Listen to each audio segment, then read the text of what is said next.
Le grand JT de l'éducation vous est présenté par Microsoft.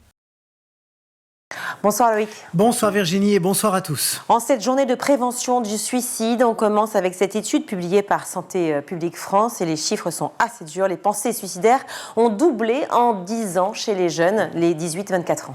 En 2014, ils étaient 3,4% à déclarer avoir déjà pensé à mettre fin à leur jour.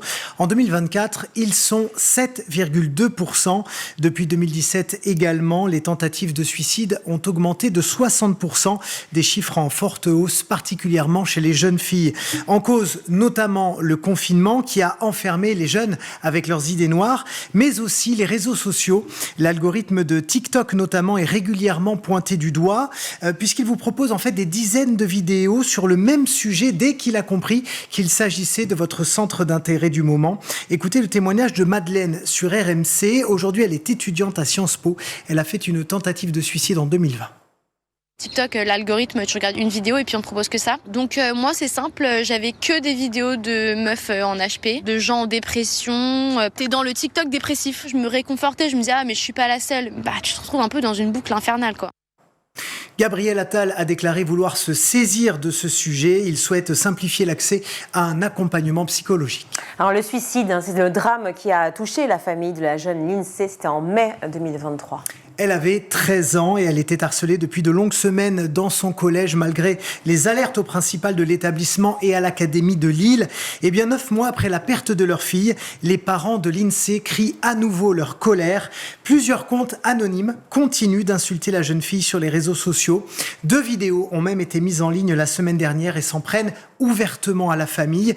Il faut savoir que dans cette affaire, 4 adolescentes ont été mises en garde à vue. Une plainte a été déposée contre le principal du collège, une autre contre l'académie de Lille qui n'a pas pris en compte les alertes et également une plainte contre les policiers qui avaient ce dossier en charge et qui n'ont pas donné suite à l'enquête après les premiers signalements. Mais voilà, la mère de Lindsay n'a aucune nouvelle de l'état d'avancement de ces procédures. Et elle souhaite donc lancer une plainte collective pour faire avancer les choses. En fait, elle lance un grand appel à tous les parents dont les enfants sont victimes de harcèlement en ligne à la rejoindre pour peser davantage en termes juridiques. La mère de Lindsay souhaite poursuivre TikTok et Instagram pour leur inaction chronique face à ce fléau. Elle entend leur demander 50 000 € par enfant harcelé, donc multiplié par les milliers de plaintes qu'elle compte rassembler.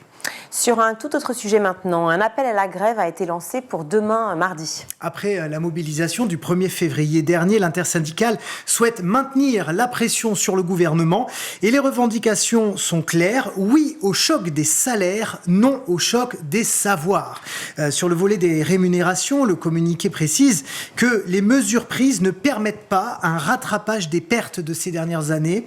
Le pacte n'est pas de la revalorisation, mais une charge de travail supplémentaire et une attaque contre notre statut. Quant au choc des savoirs annoncé, vous le savez, par l'ancien ministre de l'Éducation Gabriel Attal, les syndicats précisent que le choc des savoirs dessine les contours d'une école passéiste et conservatrice à travers les groupes de niveau. C'est l'école du tri social qui se met en place. Nous n'avons pas choisi ce métier pour trier les élèves, mettre à l'écart les élèves les plus en difficulté, voire même les élèves en situation de handicap ou allophones. On va écouter Sophie Binet, secrétaire générale de la CGT, sur cette mobilisation.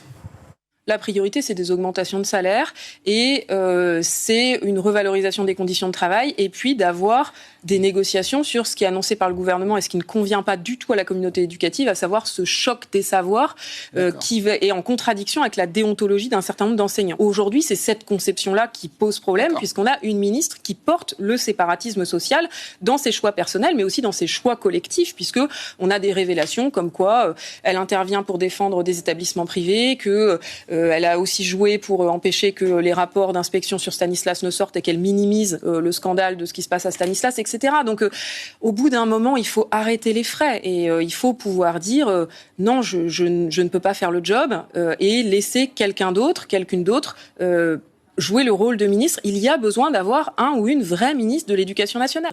Et pendant ce temps, l'Élysée devrait rapidement annoncer la suite de la composition du gouvernement. 15 ministres délégués et secrétaires d'État devraient rejoindre l'équipe de Gabriel Attal. Et selon les dernières informations de nos confrères de RTL, Amélie Oudéa-Castéra resterait au ministère de l'Éducation nationale malgré toutes les polémiques. Notre confrère William Galibert, journaliste politique justement sur RTL, affirme, je le cite, « Matignon est effaré par ses débuts. Gabriel Attal ne voulait pas d'elle à ce poste. L'Élysée, qui a imposé son nom, a des sueurs froides chaque fois qu'elle est devant un micro. Et pourtant, c'est aussi compliqué de la virer que de la garder. » L'expérimentation de la tenue unique à l'école, également dans l'actualité aujourd'hui, avec des premiers revers au sein même de certains établissements. C'est le cas à Marseille et au Mans, par exemple. Des collégiens et lycéens ont été invités à voter pour ou contre cette expérimentation via le logiciel Pronote. Eh bien, les résultats sont sans appel. 66% contre dans la cité phocéenne, 78% d'opposition dans la Sarthe. Conséquence directe, eh bien, les directeurs de ces établissements ont suspendu leur participation. Et c'est maintenant au département de trouver d'autres volontaires avant la fin de l'appel à manifestation d'intérêt. C'est le 15 février prochain. Et on termine avec cette commune de Seine-et-Marne qui vient de voter pour l'interdiction du smartphone dans l'espace public. Principalement devant les écoles, les commerces et dans les parcs. Ça se passe à Seine-Port, c'est près de Melun. Les habitants ont voté à 54% pour restreindre l'usage des téléphones portables.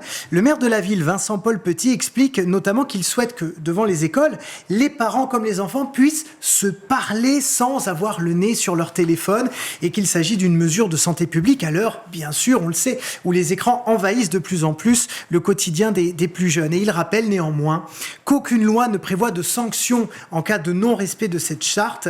Donc il s'agira plus d'une prise de conscience citoyenne plus que d'une obligation légale. Merci beaucoup Loïc. Vous avez regardé le Grand JT de l'éducation avec Microsoft.